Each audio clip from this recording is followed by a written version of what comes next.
കഥ പറയൂ, കഥ പറയൂ, കഥ പറയൂ, കഥ കഥ കഥ കഥ കഥയല്ല കഥകൾ.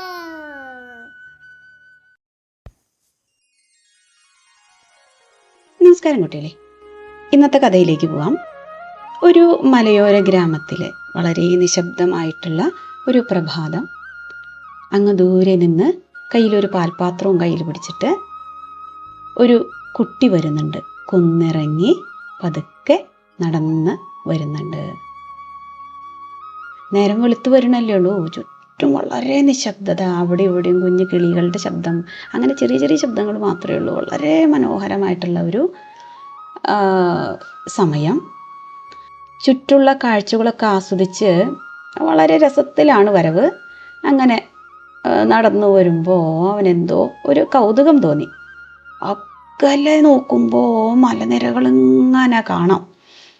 അവയെ നോക്കിയിട്ട് വെറുതെ ഒന്ന് കൂവി. കൂയി. ഈ ശബ്ദം ആ മലനിരകളിൽ ചെന്ന് തട്ടി. കുറച്ച് നിമിഷങ്ങൾക്കകം അവിടെ നിന്ന് തിരിച്ചു വന്നു. കൂയി. അവൻ കേട്ടത് തൻ്റെ തന്നെ ശബ്ദത്തിൻ്റെ വളരെ മനോഹരമായിട്ടുള്ള ഒരു ആവർത്തനമായിരുന്നു. അവന് അത്ഭുതം തോന്നി. വീണ്ടും കൂവി. അതേ രീതിയിൽ കൂവല് തിരിച്ചു വന്നു. കൗതുകം തോന്നി. ഒപ്പം കുട്ടിയാണല്ലോ, അവൻ്റെ ഉള്ളിൽ ചെറുതായിട്ടൊരു കുസൃതിയൊക്കെ വന്നു. വീണ്ടും കൂവി. വീണ്ടും തിരിച്ചു വന്നു. അങ്ങനെ 2-3 പ്രാവശ്യമായപ്പോഴേക്കും അവന് തോന്നി, ആരോ മലയുടെ അപ്പുറത്തുണ്ട്. ഓരോ തവണ വിളിക്കുമ്പോഴും മലയുടെ അപ്പുറത്ത് നിന്ന് ആരോ തന്നെ അനുകരിക്കുകയാണ് എന്ന് അവന് തോന്നി. അതൊരു കളിയായിട്ട് മാറി കുട്ടിക്ക്. അവൻ ഉറക്ക ഉച്ചത്തിൽ ഒരൊറ്റ വിളിയാണ്, ഏട്ടാ കഴുതേ.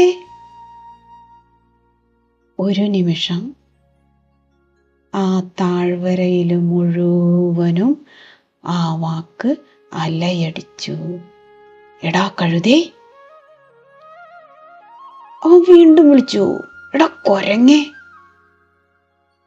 അത്ഭുതം, ആ മലയിടുക്കുകളിൽ നിന്ന് അതേ വിളി തിരിച്ചു വന്നു. അവന് കുറച്ച് ദേഷ്യമൊക്കെ വന്നു.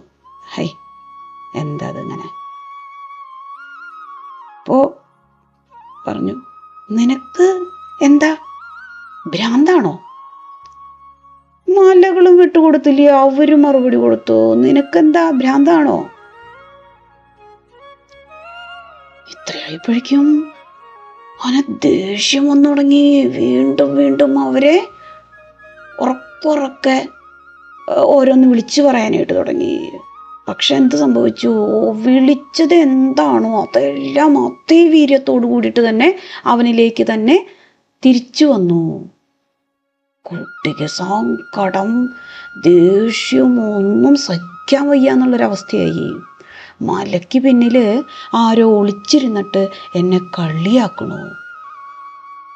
ഓടി വീട്ടിലേക്ക് നേരെ ചെന്നു. അപ്പം അവിടെ അച്ഛൻ അവിടെ പശുക്കളെ തൊഴുത്തിൽ കെട്ടിക്കൊണ്ടിരിക്കുക.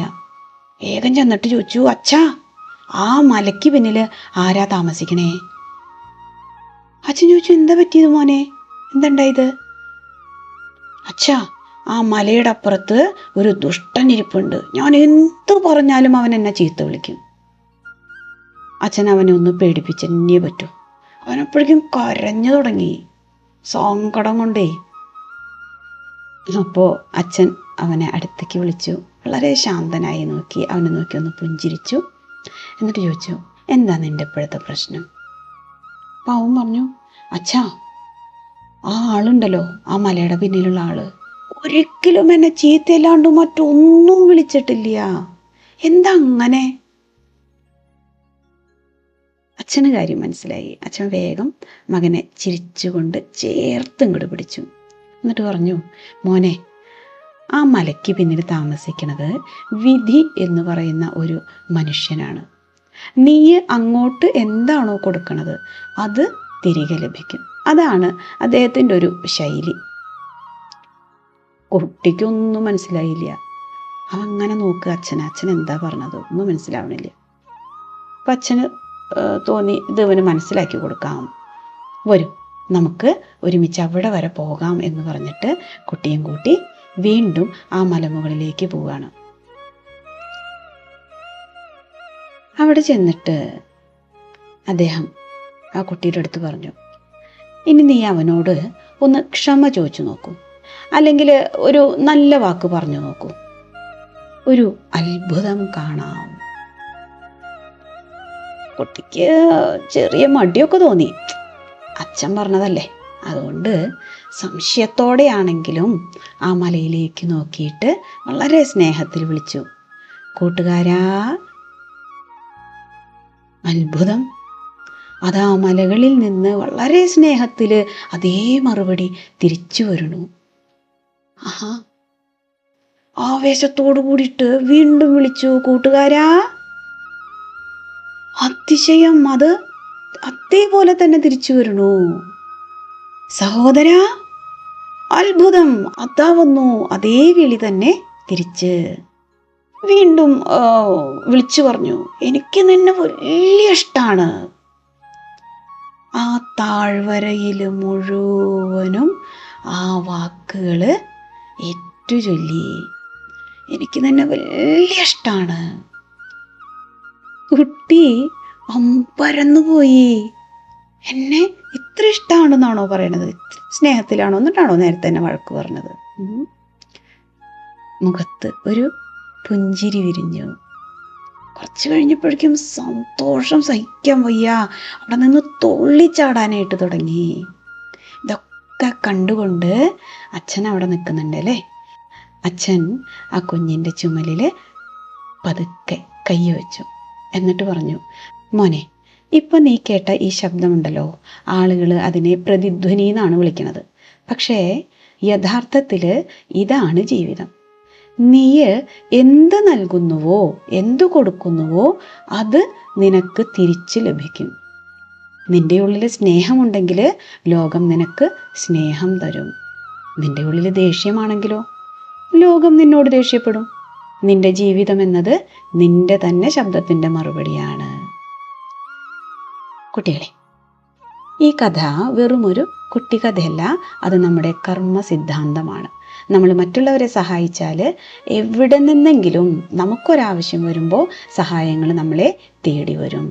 നമ്മൾ വിദ്വേഷം പ്രചരിപ്പിച്ചാലോ നമ്മുടെ ജീവിതം മുഴുവനും സമാധാനമില്ലാത്തതാകും, അശാന്തി നിറഞ്ഞതാകും. നമ്മുടെ വാക്കുകളും പ്രവൃത്തികളുമൊക്കെ നമ്മൾ ഈ പ്രപഞ്ചത്തിലേക്ക് എറിയുന്ന കല്ലുകൾ പോലെയാണ്.